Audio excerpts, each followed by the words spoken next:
ఇన్ని రోజులు మీ గురించి పట్టించుకొని షర్మిలమ్మ ఈరోజు కొత్త అవతారం ఎత్తి నిన్న మీటింగ్ పెట్టారు నగిరిలో.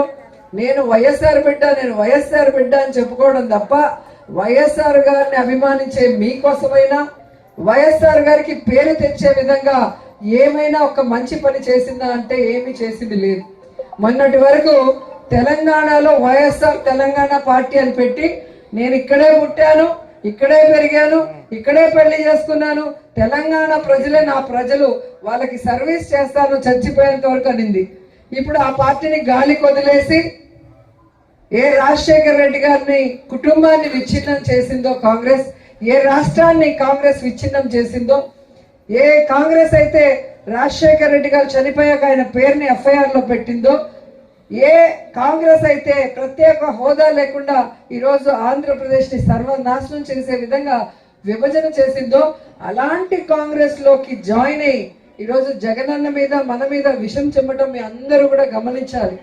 ఎందుకంటే నిజమైన రాజన్న బిడ్డ జగనన్న మాత్రమే. తన తండ్రి పేరు ప్రతి ప్రజల గుండెల్లో జీవితాంతం గుర్తుండే విధంగా ఆయన ఆశయాలకు తగ్గట్టుగా ఆయన కోరుకున్న విధంగా పేద ప్రజలకి ఈరోజు పని చేస్తూ వైఎస్ఆర్ పేరు మీద పార్టీ పెట్టి ఎన్ని కష్టాలు, ఎన్ని అవమానాలు, ఎన్ని తప్పుడు కేసులు పెట్టి జైల్లో పెట్టినా కూడా ఏ రోజు పారిపోలేదు, ఏ పార్టీకి తల వంచి వాళ్ళకి సరెండర్ అవ్వలేదన్న విషయాన్ని మీరు తెలుసుకోవాలి. కానీ షర్మిల గారు ఈరోజు కాంగ్రెస్ లో చేరి వైఎస్ఆర్ ఆత్మని క్షోభించే విధంగా చేసింది.